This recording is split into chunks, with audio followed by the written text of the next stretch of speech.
Hey, welcome into the Husker 24/7 podcast. I'm Mike Schaefer, joined by Brian Christopherson here on a Tuesday morning. Brian, we were talking before the podcast. We've spent a lot of time already post the Akron game now, discussing Nebraska's offense and sort of the depth that they have there. TJ Lateef and Quinn Clark and Isaiah Mosey and all these guys that performed pretty well and did so as guys that aren't thought of as starters for Nebraska in that route of Akron. I just kind of want to walk through this team as a whole and just sort of assess where we're at, where you're at, 1/6 of the way through the regular season now that they played two games. They beat Cincinnati in week one, came with the shutout in week two against Akron. And so, sort of where you are at with things. And we'll just start with a very, very general question. Any initial thoughts you would like to say on John Butler through two games as Nebraska's defensive coordinator so far? Anything that stood out for you at this point? Uh, I think we're still in the learning phase of how he's going to respond. Of course, once you get to the big slate, but one thing that I guess jumps out, and I'm not surprised, is he does have some creative ways to get to the QB or mess with the quarterback's head. Probably, obviously, the most important example was that last play Cincinnati had, where I think he fooled Sorsby on that play, and it produced a pick. But I thought, obviously against lesser competition, but it carried over into the Akron game. I felt like Ben Finley didn't exactly know sometimes where the pressure was coming from or how to react to it. And again, yes, it's a bad football team, but they held them to 4 of 14, throwing the ball in the first half. And the fact that they've produced two games with the opponent throwing for less than 70 yards in each of them is impressive, no matter who you're playing at this level. I mean, they're tops in the country in yards per pass attempt. I think it's 2.7 right now. And that is a statistic. We'll keep tracking it, of course, but it was one that Nebraska wasn't that good in last year, as John Butler was adjusting to his new personnel in that secondary and sort of the way that defense works. So that's been a strength, as we can talk more about, is that pass defense and sort of the guys you have back there. Yeah, kind of as we get into that pass defense and sort of sticking with the John Butler thing, one of the big aspects of I think why Matt Rule wanted John Butler as his defensive coordinator is that he had got to spend the year working with some of those defensive backs and sort of installing what it is that he wants. And now we're getting to see you got a year of doing that, and we're getting to see these guys play how he wants, and then adding newcomers like an Andrew Marshall that can step into that role and provide what he wants there in the secondary. And so I do think sometimes you forget, like, it takes a little time for a coach to come in and have that impact because they have to impart it with their teaching, and then the guys have to be able to replicate it and do what's asked. And it would seem to me, Brian, that with how well Nebraska's secondary has played through two games, that some of the lessons that they have been taught have really sort of sunk in with this group. And some of it might just be the opponent. They had a Cincinnati team that had to work in some new pass catchers. You have an Akron team that's just sort of bad all the way around. But it does give you a pretty good feeling that, John Butler had a system that he brought for the defensive backs. And we're seeing that enacted pretty well here in their second year. The deeper we get into this with the rest of the defense, there should be plenty of room for growth for them, in that front seven as well. Yeah. And early signs are good. Addison Williams obviously knew with that secondary that he's meshing well with John Butler, given the results, and Phil Snow as well. Like, I know pays a lot of attention to those DBs. So, that's been a strong suit, and you would expect it to keep getting better as the games go along. Obviously, the price of poker goes up here in a couple of weeks, and the competition will get heavier. But I mean, it is worth noting, Cincinnati not playing a great team, but playing Eddie George's Bowling Green squad. They had 300 plus yards passing, on Saturday in their win. And I was kind of tracking that score early on, and like first possession, like Cyrus Allen beat somebody over the top for about as many yards as they had the whole game against Nebraska. So, I mean, that was a squad that those receiver guys were talked about as their main weapons leading up to that game, and the fact that they were held to 69 yards or whatever was a really strong opening statement by that crew. And we'll see, but that can certainly help that defensive line too. When you have such sticky coverage on the back end, it allows you to be more exotic sometimes with your pressures, and also maybe give those guys a little bit more time to get home, which they're going to have to do better at. You spent a little time with Matt Rule Saturday after the game, and then again Monday at the press conference. What did he sort of just said in the general sense on Nebraska's defense, sort of where they're at and where they hope to be? I mean, I think he was pretty pleased, honestly, with Saturday, that there wasn't that drop off. Everybody has heard the leaked quote unquote video of like how he challenged those guys at halftime. And, one thing you have to say is that game was like 47-0, like midway through the third quarter, when really the wholesale substitutions began. And we've seen a lot of those type of games.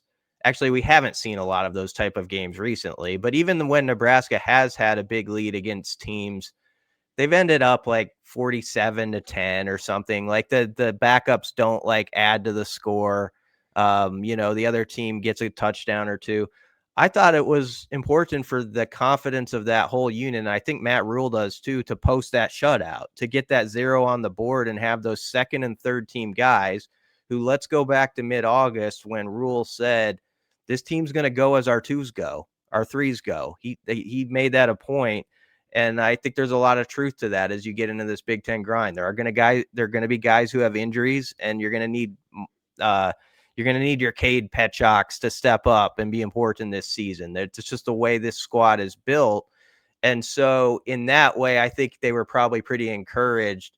He did not like the drive at the end of the first half where Akron moved it down the field and had a chance at a field goal. And even the first drive of the second half, they had that opportunity.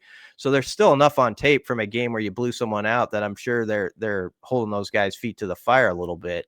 But all in all, it was a bigger deal than some might have thought for them to get that shutout, aside from just like it's one of those post-game stories where you put a headline on it. That it mattered to those guys on that sideline. And so I think it was critical that they got it done. Yeah, it's like a personal challenge Mm-hmm. for them to make sure that, as a team, as a unit, they didn't allow Akron to score there. I think kind of what you talked about and what Matt Rule was hitting on was the big takeaway I had from just the Akron game in general, which is Nebraska's depth seems like it's at a better spot than maybe where we've been at in previous years, or there hasn't been as much drop off from the top to the middle, which is still a good thing. You're gonna need some of these guys to step into roles. You mentioned Cade Petchock. You're gonna have to have some defensive linemen step up because there's gonna be injuries, or there's gonna be times where someone's gonna have to play out of position or do something. And so to be able to play well across the second and third team units on Saturday defensively is good. And it just goes to show that if there is an injury or if something happens, you have the depth to kind of cover things in maybe a way that you wouldn't in the past. Let's dive into the front seven, and we'll start with this. Do you have any lingering concerns for the season ahead with Nebraska's ability to get after the quarterback? Just one sack so far this season, a handful of hurries. The Deshaun McCullough sack got wiped out by penalty, but I believe it's just Ashton Murphy, and did they give Jordan Ochoa? Yeah, they on my stat sheet at least it's credited with 2. Ashton Murphy got one. Yep. And then Ochoa and Lafotu Sua. Okay. We're credited with half a sack. Your 2 sacks, and you got kind of a group sack, and Murphy had kind of a shot through there.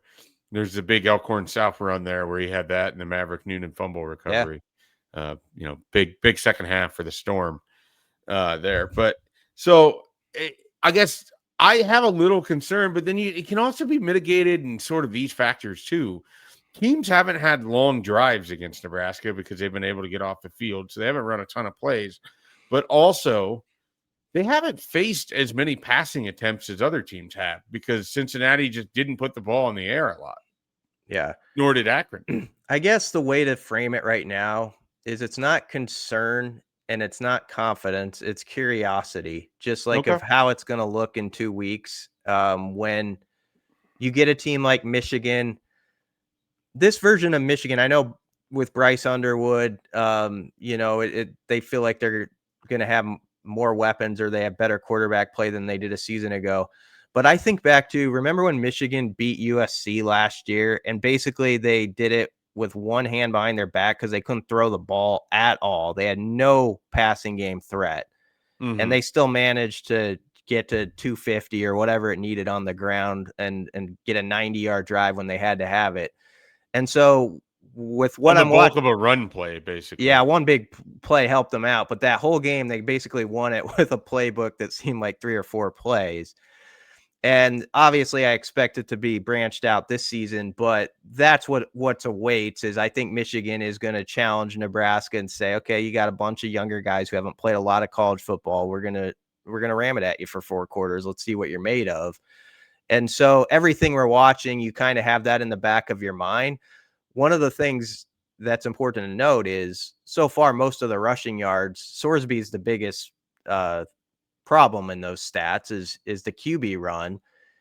The tailback hasn't just killed them by any means. And, I thought they did all right on Saturday, obviously, in shutting out Akron.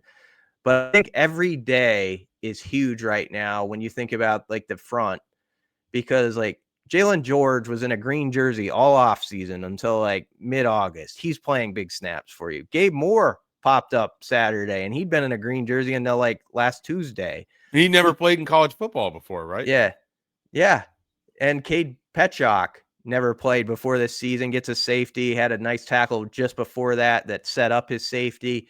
And he's going to matter. And so all these guys, even in the last 3 to 4 weeks, I'm sure have made progress or had kind of monumental moments in their career to take a step from either green jersey or not having played college football to, okay, you're now out there in the fire. And so they're getting that and putting that in their pocket. But the biggest thing I think is honestly what's happening with those guys on the days we don't see them, Tuesdays and Wednesdays. It's the kind of the boring stuff to talk about, but are they actually getting better each day? They have to this season. It has to be just a day by day growth sort of thing for that group. And you're going to need guys who are probably a year away from being really good to be pretty good already. And so that's the big challenge. And do I know for sure what they're going to do in 2 weeks? Could Michigan run for 250 on them? They sure could. But I also I don't discount that there's some real growth happening and some encouraging things where Nebraska could stand up to them. So it's a very interesting situation. We're actually, we talk ourselves in circle all offseason for 8 months about different topics. And because of the way the schedule's set up, we're kind of going to have to talk ourselves in circles for these 2-week period, I feel like, about the D line and like the trenches, like how good are they really, sort of debates back and forth until that game happens. Yeah. And then even then, one of the things that I'm fascinated about that game, and I know it's not Michigan week, but frankly, there's not a ton of Houston Christian to talk about at this point, though that is a team that's really going to run the ball at them. I mean, compared to, they want to run the ball. And so we'll see if they have some success doing that. I'm fascinated about the John Butler piece with Bryce Underwood, because if like, hey, Michigan's going to try to ram it at you and you load that box and you're daring him to pass, like, are you confident in your corners to put them on islands? Are you going to try to disguise looks to sort of bait him into throws? The chess match of Michigan and Coach Biff, since they won't have their actual coach, because Michigan is the one program in college football that continually has their head coach suspended for games across each of the last 3 seasons and into next year too.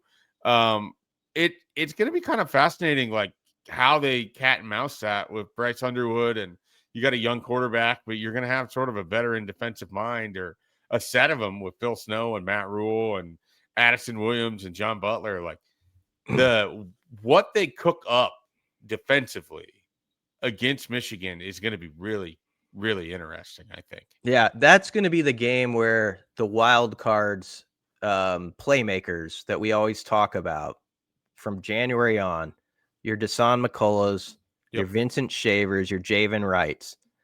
That's the sort of game where it's like, show up, guys, and Yep. one or two of them has to make that play that changes things, like Shavers made against Cincinnati. That kind of Yep. play. Desan McCullough, I thought, was very active on Saturday He looked good. Yeah. against I Akron. mean, yep. Like he had the sack that got taken away because of the face mask, which was a fair call, but that was nice to see. And so I think there was good film for him. He didn't have a discouraging opener by any means. I thought he was active in the pass pursuit against Cincinnati. They just couldn't get home against Sorsby. But he's going to have to stand up in the run game. Like, guys like him are going to have to be tough in the run against Michigan in a couple weeks. And so those guys are in my mind too, as you think about going into Big Ten play and what maybe John Butler. I always hate the whole thing, like, oh, they're holding this back, this sort of stuff, but I'm sure there are a few things that have not been put out there that they're going to cook up and hope pay big dividends, like not just a TFL, but a TFL/takeaway type of play. Yeah, and to sort of add into that, I mean, you're absolutely correct. It's one of those. Addison Williams has talked about it. Like, you get the chance to make a play, we need you to go make the play. Like, you can end their possession with a takeaway, or if you got to gamble in this situation or whatever it is, we need you to go and do it. That's why you're out on the field, and so that's going to be, a big aspect in that. You talked a little bit about that second level. I thought and again, you have to preference everything with it's Akron, but I thought Nebraska's linebackers looked really not necessarily athletic, but just they were all over the place in a way that we didn't really see in the Cincinnati game. They felt like they were a little bit behind the action or out of the action in that one, or running out of the window, allowing for Brendan Sorsby to take off. In this Akron game, it felt like the linebackers were all over the place, starting with, as you said, Desan McCullough. We obviously want to see it against better competition when he has that opportunity, but it was great to see someone just overwhelm a defense or overwhelm an offense like he was doing at times with Akron. Yeah, they played faster. I mean, both their first halves in each game, like, actually were really good statistically. The first quarter, they against Cincinnati felt jittery. We've talked about that, but I think the numbers, like, Bearcats had like 80 some yards or something at halftime after, because Nebraska had that good second quarter. And this week, Akron, I think, had 58 yards. And so, it's pretty dang good, no matter who's on the other side from you. Really, the only drive where they got dinged a little was the one at the end of the first half, which Rule was referencing in his locker room speech that's out there now. So yeah, there was good activity, what you want to see, and I just like that they showed up with a purpose in that game to they talk about playing to their standard, not just playing the brand in front of you, and I thought they did a good job of that. And now let's see if they can do that again against Houston Christian, and name the score in that similar manner. Yeah. Special teams. Nebraska's special teams have looked pretty good through 2 weeks. Just kind of your initial thoughts on Kyle Kinnanen. You'd seen 3 kicks from him so far. We didn't see any Archie Wilson. You saw some Ja'Cory Barney in the return game. We saw a blocked field goal. Riley Van Poppel got the big paw up there to swat that one out of the air on Saturday night. Just where you think Nebraska is 2 games for special teams and how you feel about that unit as a whole moving forward. I think the important thing to say is that I don't think it's a forced narrative, because it could be that way to say, oh yeah, they're way better because Eckler's coaching them now. Like everybody wanted that to happen and have that storyline, but I think it's legitimate. I mean, the first game, I'm not sure. I don't think they win that game if Kinnanen and Archie Wilson aren't good. I understood Matt Rule's critique afterward. Like, yeah, there's still things that can be better. It wasn't great. And that was the return game. And so it was nice to see that complement the kicking part, which you're starting to feel better about, with 92 returns on 5 attempts in the punt return game, which beats each of the last 4 seasons total. not combined. Like if you combined all 4 years together, but each year on itself of the last 4 years, those 92 yards are better than it from Saturday night. And I think they, Wow. Ja'Cory came up and said, I want to lead the country in punt returns, and he's built that way. And I think they love that he's built that way, has that sort of confident mindset. He's good at it. Like you can understand why too. Like he's got the swagger of someone. You have to be fearless to be a good punt returner. And DeMornay Pearsonell, especially pre-injury at Nebraska, who we always use as a shining example, that was the thing about him. He was fearless as a punt returner. And just like the guys who are good at it, you can tell that they've been good at it since they were 5 years old or whatever. And Pop Warner, someone kicked it up and they're like, I'm doing this the rest of my life. And Ja'Cory Barney has that sort of way about him, the sort of the cleats are always in his trunk sort of mindset, as Ryan Held used to say, like if there's a game, I'm going to be part of it deal. And I think that translates to the return game. And also you got to give credit on Saturday to some guys like Kamir Prescott, Vince Genatone, Derek Branch, guys who aren't your everyday headliners, but they're going to matter a lot if they can take a lot of pride in that being a unit where, hey, we make that one play in the Big Ten game that puts us over the top. We can decide this thing. We can decide the fate of this season. And you really want that mindset within that unit. And I think that it's at least starting to build. Yeah, and I like that you've seen it in a few different phases now. We saw Archie Wilson with some good punts in week 1. We've seen Kyle Kinana make all of his kicks. We haven't heard Kevin Gallick's name because the snaps have been on point, the holds have been good. And then we saw on Saturday, like I turned to Bruns. I think you had your headphones on, but I turned to Bruns. We're all sitting up there in the press box, and I'm like, what % are you putting on this that Nebraska blocks this field goal and returns it for a touchdown? It's like 10%, because 1 out of 10 times is still really high for something that specific of a scenario. And he just like immediately like he's just like 25%. And I don't know how serious he was. They blocked that kick with relative ease. They didn't return it for a touchdown, but it's just, you kind of have that feeling like these guys are just going to make plays now. Like it has flipped very quickly with special teams, which last year and in previous years, it's been, man, just get out of this without a mind-numbingly bad mistake, and it's going to be considered a win. And now it's like, I kind of expect Ja'Cory Barney's going to Willie Mays a punt at the 7-yard line and then get a full head of steam, and he's going to return that thing to near midfield. Or that, Riley Van Poppel's just going to work his way through the middle of the Akron special teams unit to block that kick, because that's just what he's going to do. And they're going to set up teams for returns later in the game because they're going to come after punts in a way that's going to force people to change their coverage units. And then Nebraska's going to take advantage of it. Like we've seen a pretty quick impact, some of it by just simply swapping out personnel, some of it by just Mike Eckler might have a better eye for how to do things. And certainly, Ed Foley did it the last 2 years. Yeah, and I do think a big part of it is just sort of a mentality within your walls of we're going to be good at this. There's no ifs, ands, or buts. You're right. It's just the expectation. And I've had that vibe all off season. Like Eckler's like, whatever's happened before, I don't really want to talk about it, that I wasn't around. Like what I know, as he said at one point, is making walk-off kicks against Alabama or whatever, And so I think he's brought that sort of mojo to that group. Like, we're going to be good at it. Don't wonder. And if you do wonder, you're probably not going to be out there in our units. And then I think sometimes it is important to step back. And I realize Archie Wilson has only punted the ball like 3 times. We didn't even see him Saturday. But I think you felt the way I did, Schaefer, when he had that clutch punt at the very end with 2 minutes left in Arrowhead.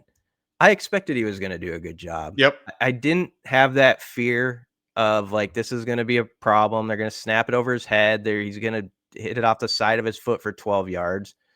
I was confident that we had not, and they had not talked him up beyond what he is. I think they really think he's that guy. Like he's just he's meant to kick a football, and he's going to do it at a pretty high level, whether he's 18 or whether he's 21 years old. And so far has a limited sample size, but I think we do have to say that's probably not a storyline that was exaggerated in the offseason. And I know there's a viral moment and all that stuff. He's a good punter. They picked him for a reason.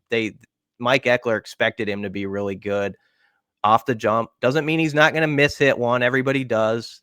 And hopefully it doesn't happen in the worst game possible at the worst time. But you feel really good about that position right now. And and Buccini had some quality punting too, but the whole operation, you did not feel good about it like you do at this point. Yeah, and I think one of the things that sort of stands out with the special teams and it's bleeding over with the defense is I think there's a sense of ownership. Like, this is my role on the team. I'm going to go excel at this. Like, this is, these are the plays that I'm on the field to go help our team. I'm going to have the best version of this that I can go do. And guys are going to get opportunity because of it. We saw it in the past with Mekhi Bear, with how he played on punt coverage and everything. And they moved him up in the depth chart defensively. I think we're going to see that with some of the guys in their coverage units and somewhere else. And then you're going to also have guys that are just like, hey, my role on this team is to be the best player in this spot on special teams for the 4 or 5 times a night that I'm out there. And I'm going to go do the best that I can at that. And I think it's an attitude. I think you're absolutely right. There's like a swagger. There's a sense of like, hey, we weren't good last year, but that's last year. This is this year's group. We're a lot better now. We're going to go do this. We believe we can do this. And self-belief and confidence is a huge, huge part of what Nebraska has lacked recently. And I feel like they have it. Like there's just a good vibe around this team in general. And I think you can find that certainly with the special teams. Let's finish up with the offense here. I wanted to save this for the last, not because we're going to spend the most time on it, but just because I feel like a lot of the conversation has just been offensive centric, whether it's been about Dylan Raiola, whether it's been about the running backs behind Emmett Johnson, the wide receivers, the offensive line situation. We've just talked a lot about the offense, and so I wanted to give some time for the defense and the special teams. But now that we are here, Brian, I mean, I just want to start with a very simple question, and we don't have to spend a ton of time on it, but do you think there's a possibility that through the first 2 games we're watching what could be a breakout season for Dylan Raiola? Yes, definitely a possibility. The reason is because of what the coaches speak about the most. It's his pre-snap recognition of what's happening. And that's where it's kind of an interesting conversation because it's starting to take on a theme where Dylan Raiola could have a tremendous season and he might not have as many like highlight throws or whatever as some other guys in the country. I think that's he might, but he might not and still have a tremendous season. And that's fine with Nebraska as long as he's getting them in the right checks, the right like run plays on certain situations, going to a secondary receiver on occasions where he wouldn't have seen that a year ago maybe. I think you're seeing his development there. Yeah. He's never been asked, nor do I think it matters that much. I wrote about it kind of after the game because it's been on our heads. Like he was, I thought, sort of disrespected on some 100%. off-season lists, like nationally. And that doesn't mean he doesn't have to prove it. That doesn't mean I'm like, let's see what he does in a couple weeks. You're judged by those type of games. I get it. But I do think he did not get the benefit of the doubt some other guys nationally got, who are very good players too in their own right, some of them. But Dylan actually got penalized last year, Schaefer, because he played more. And he failed. Yeah, because you actually... He's not a shiny toy anymore. Yeah. He's a toy that's been used and got put back in the toy chest. Yeah, it's like we do with a lot of things. It's like the new person who you haven't seen is obviously better than the person that's been out there for 3 years. Probably not, honestly, because that person has experience in the bank and it's going to be worthwhile. Once in a while, it's true that that's the case. But yeah, Dylan got penalized, but he also probably was knocked down on some of those lists because he didn't have that win, which Michigan will present in a couple of weeks if he could get that, like on national television sort of game where it just like, okay, Nebraska's for real, Raiola's for real. And I do think there's some people who like to knock him because of the Mahomes thing, as stupid as that is, just because they like to people attach themselves to like little nicknames and stuff like that to, make fun on social media. So I think all of that's kind of combined to where people have decided for some reason they knew what there is to know about Dylan Raiola. And then the whole offseason, it seems like from everything we've been told, and it's showing so far in the first 2 games, he's went to work like nobody's business on understanding the ins and outs of how to get to the right play. And that can make all the difference. Again, we'll see when the competition goes up, but he's had a great start to the season, no doubt about it. Yeah, and he's not going to win the Heisman this year. I don't know if he's going to win the Heisman in his career. That's not the point of this conversation. It was more so just I was dumbfounded by how people just wanted to kind of write him off as like, he's just sort of a game manager type quarterback or, whatever it is. He's not as exciting as these other guys. He's not as exciting as this quarterback who's never taken a snap before. And his biggest claim to fame is that he's going to be the guy who gets to engineer the Ohio State or the Alabama or the Oklahoma offense or whatever it is, or Michigan, if you would. But I just think there's a ton of value in having played 13 games last year, 11 against Power 4 opponents, having gone through the grind, that he didn't have those firsts. Like he's already went through all of that, came out the other side of it, learned what he needs to work on, learned how the Big Ten operates and the speed of which he needs to play. Nebraska went out and brought in other players to surround him with. He might have a better running game to lean on now. He might have better receivers to throw to. And I don't feel like we did a good enough job, in the media here locally, just kind of hitting on like, there is a real possibility he takes a big second-year jump. And Nebraska as a program is going to be a lot better because of it. Now, we still have to see it. It still has to happen. But I just think it was certainly nationally and then even a little bit locally dismissed that this could be one of the best quarterbacks in the country. By the end of the year, it wouldn't surprise me, Brian, if we're talking about Dylan Raiola as one of the 5 best quarterbacks in the country. He has that kind of ability. I think he's got whether Nebraska has the resume to go along with it is a fair question. But I think from an ability standpoint, he's right up there. The thing he lacks is he doesn't have the highlight reel runs. He never will. He's probably never going to be a good enough mobile runner to sort of be a TikTok sensation or a viral sensation or any of that. But I think from the brain and the arm, he absolutely has the talent to be a top flight quarterback in college football. I'll keep banging this drum. I think at the very least, we need to fully appreciate, no matter how it goes, the storyline that is right in front of our eyes, because it's one of the better individual storylines we've had covering the beat of a guy.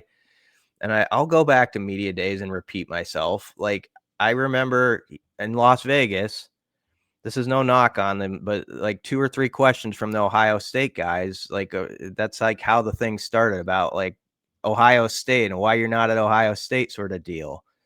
And he could have went there. He could have went to Georgia. He could have done this. And if people didn't watch the CBS behind the scenes thing, they should. Not because it is humorous. Like certain things are pretty funny in there. But the most poignant moment is when Dylan, you can tell it's really heartfelt. And some people mock it, but this is why I love the story. He's talking to those guys about what if we won a natty? What if we put it up there? You would be remembered forever. Like here, he understands like what he could do at Nebraska, what it would mean to these people. And because his dad played here, and he's understanding of where Nebraska's place should be in college football better than most kids his age. Most people can kind of say it, lip service it, like they understand it, but they haven't been alive to see it. But Dylan, I think, has enough of that background from his father and his uncle and stuff. Like, this is what Husker football is supposed to be, and it's my mission to get it there. Whether it's going to happen or not, I don't know, but it's just a fascinating story of a kid with that talent going to his dad's alma mater and trying to get that done when he could have picked an easier road. And then with that, Isaiah Hunter and Dane Key, even if you want to go back to last year, Jamal Banks are guys who are, in the case of Key and Banks, are 3, 4, or 5 years older than him, and they came to play with this 18, 19-year-old guy. I mean, that's pretty interesting stuff. Like, how he's had people gravitate to play with him and now what they're trying to get done. And what of course adds to it then is Nebraska, Michigan in a couple of weeks. It's that position where if you have a bad day, how the narrative will swing back. So, It's I on mean, there, national yeah, television, and yeah, it's against a I name mean, brand opponent, and it's a helmet game, and it's yeah. all those things. I mean, that's the nature of that position, which is so hard because, like, do you want to use an example we like, Viking talk? JJ McCarthy was about to get crapped on all week as he, And fairly. yeah, but I mean, that's it. Like, his whole NFL career was about to be judged this week off of the first 3 quarters of his first game. And then he responded, and it's like, oh, JJ's got the stuff, man, because he had like 3 drives. And That's now like, his entire career is going to be yeah, judged based off of yeah. 1 quarter. But that's the funny part either way. It's so fickle, and it's just Yeah. like this fine line. And so all of what we're saying is, taken with the fact that we know in 2 weeks, whatever that result is, there's going to be dramatic opinions on each side of it. And you just got to keep going and keep going. But it's the most interesting thing if you want to get inside the inside stuff of this season is the Dylan Raiola story. Yeah, no doubt about it. We don't want to hit on everything because we're kind of up against it here time wise, but just in a very, very general sense, what were your offensive takeaways from Saturday as it relates to Nebraska football? And Isaiah Hunter is really good. He was a great get out of the portal. Doesn't surprise me, but he's been confirming it. He's just so smooth. Yep. Ja'Cory Barney is far better than he was as a freshman. He plays faster, like they say. I think that's true. Not because Those he guys has. are just sophomores. Yeah. They're true the same as Dylan. So you have 3 guys in that grouping that are playing their second season. And like we talk about them and think about them like they're these, guys that have all this experience, and they're playing the 15th game of their careers. Yeah. And, Dane Key only had 5 receiving yards until that drive where they got him the ball twice and he scored the touchdown. But that was what was nice about it. It didn't matter. Like they have enough weapons that he didn't have to have like a big game. I think a nice thing to note about Emmett Johnson too is obviously he stood out the first 2 weeks, and Rule said on his long runs he's trusting himself more instead of like trying. And I know what he's talking about, trying to make that cut back. Like Emmett's, I think it too often, like last year and stuff. If he did get in space, he'd make one cut and then he wouldn't just go. He'd try to cut it back again at some point, and you can't do that against most teams. Certainly in a couple weeks, you can't do that. And so that fact that he's trusting his long speed, I think, has paid off for him. I don't know about the backups behind him yet. I'm not ready to say anything one way or another, but I did think like Mackay and Mosey showed the juice that we'd heard about each on a play. So that was good to see. And then Luke Lindenmeyer is one of the best players on this team. Doesn't surprise us at all, but he's become a story. Besides, congratulations to him for getting engaged after the game, but for fair talk reason. about the Patrick Mahomes thing. I mean, yes, I saw. I didn't put that together. I saw that tweet and it did make me laugh. Yeah, it is funny. Yeah. For good reason. And Harburg had a nice game too. And Carter Nelson needs to keep picking up steam, picking up snaps. But Luke Lindenmeyer is the best tight end, and he's a good receiver. Like he's got good hands, and he's good with the. He's gonna take someone out when he gets the ball. I like it. Yeah, he's fun to watch just run after the catch in the way that he's like looking for somebody to hit. He's picking somebody out and wants to run them over. You like seeing that. So Nebraska's offense as a whole, I think we're certainly coming off of Saturday's game. Excited about. And again, same thing, a lot of depth. I mean, you didn't mention him, but Quinn Clark looked pretty good on that catch and run there. And they've still got Keelan Smith and Cortez Mills as wide receivers as well. And so it just feels like Nebraska has a lot of options on this team that are going to be interesting in what they're being asked to do. And it's just a lot of depth. I mean, you mentioned you get the luxury when you have a Luke Lindenmeyer playing how he is and Heinrich Harburg blocking how he did, that Carter Nelson can come along a little slowly. But there's going to be a time where they're going to want to be able to use and have someone with his kind of talent and ability, and it's going to be helpful in conference play. So I think that's a really important thing. Didn't get into the offensive line. We'll save that for one of our Husker 24/7 dailies later in the week. We kind of walk through what's happening up front there, but kind of a nice, quick, breezy summation through Nebraska's roster through 2 weeks, where things are at. Anything you want to touch on? Anything Matt Rule had to say that you really want to get out there before we shut things down here today? No, I don't think so. I mean, the leaked video thing, and I'm saying it with a smile because obviously it's something they wanted out there.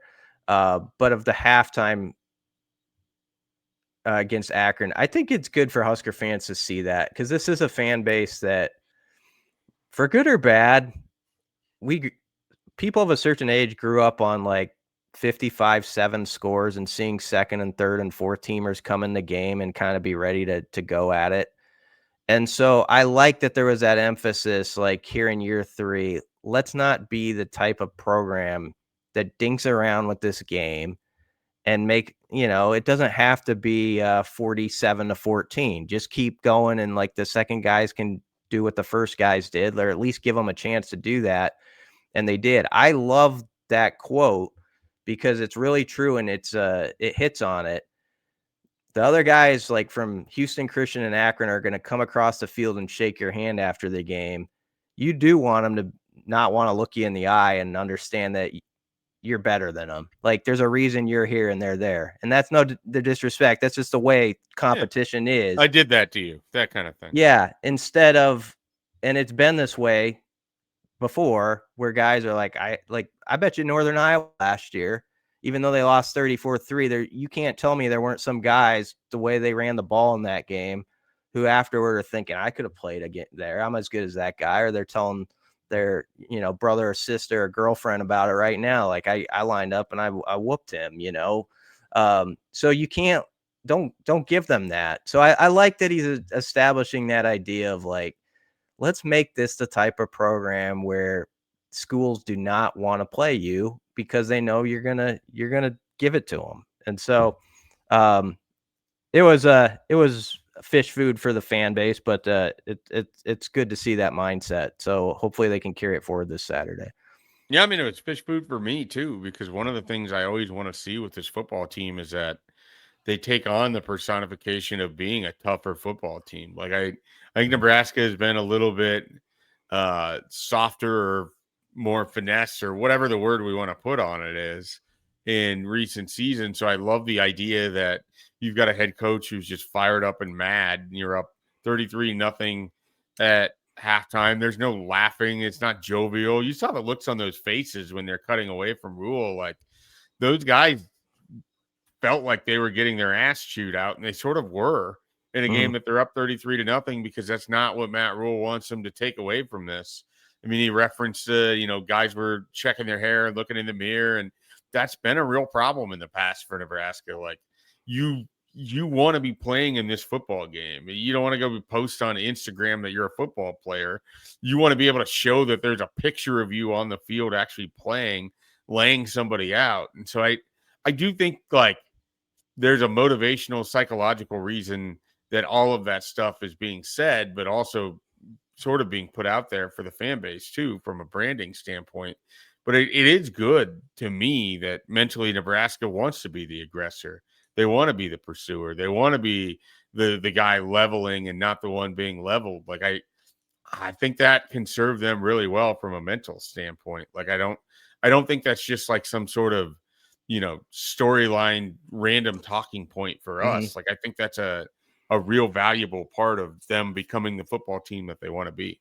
And it was a valid question, I think, last week and this week. Like, okay, what are we really going to get from these 2 weeks? Well, I think what they can get is, you can have elevated confidence if you go out there and you just smoke somebody. Put it on somebody. Yeah, like you're supposed to do, as opposed to kind of playing around. And who knows, maybe it'll be the other way on Saturday. Maybe we'll be watching a game where it's a 2-touchdown 11 a.m. sleeper going into the fourth quarter. I don't know. So they got to go show it again. So we'll see. And then hopefully, most importantly, hopefully Bud Crawford takes out Canelo on Saturday night, right? Yeah, I hope that's a bigger beatdown than the one that Nebraska puts on the one that Nebraska potentially puts on Houston Christian this weekend. The closer we get to this fight, Brian, I'm a little, I don't know, starting to get a little nerves in a way that I haven't had in a Crawford fight before. What he's because trying to do. I so badly want this for him. I mean, he's not gotten these fights when he's in the prime of his career. Now he's having to fight at a catch weight because he can't get anybody that's on his level. And I want the Crawford story to be that he is legitimately maybe the greatest that we've seen at what he does. And that can't happen if he doesn't win this super fight. And so there's a lot from a legacy standpoint that's riding on this. It's also just like, man, it's awesome that we're almost here. Like you remember the feel before the Errol Spence, like there's been talked about, everyone's claim they know what's going to happen. And then they get into the fight and Bud is just clearly better. And just like the sort of like, oh man, you knew it, you felt it, now you get to see it.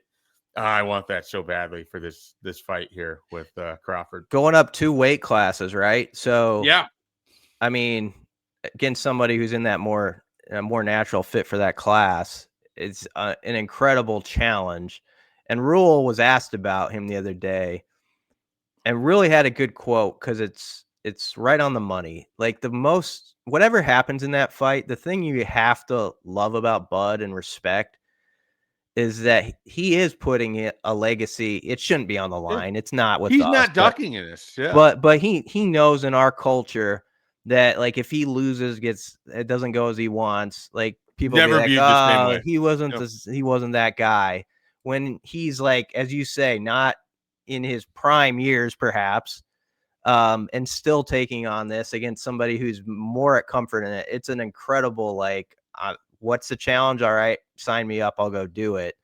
And you can guarantee, to bring it back to Husker football, whatever happens, that's being used within that locker room as like, see how this guy attacks it as a competitor, as a champion. That's the way it has to be around here too. I don't know what the line for line wording of it was, but when they had him come talk before the Colorado game, and he left some kind of remark about how Nebraska is going to represent him when they go out there and play, they need to remember they represent him and he doesn't lose. Yeah, man, that was such a tremendous line last year, and that has to be what he's thinking going into that game going into the fight this weekend against Canelo. So. I love that guy so much because he's proud of where he's from, and Nebraska in turn proud to call him there. So I mean, it's just a cool relationship that's developed because Nebraska knows like how much he gives back to the state and puts on the state. So it's awesome. All right, well, there's a little extra boxing. Yeah, we got into it. We get some people set up. Maybe we'll revisit it with the Husker. We'll have to get Larry. We were like Larry Merchant there breaking down the fight. I should never be allowed to break down boxing. I know nothing about anything, so I just know I like watching it. I do enjoy. Same way. I enjoy watching it. I love watching it, and every Bud fight I watch religiously. Must-see television. Yeah, exactly. Absolute must-see television. All right, so for Brian Christopherson, I'm Mike Schaefer. We're Husker247. Invite you to check out everything we have going on at Husker247 right now. Plenty of coverage from that Akron game. Plenty of build-up for Houston Christian. We got some recruiting in there as well.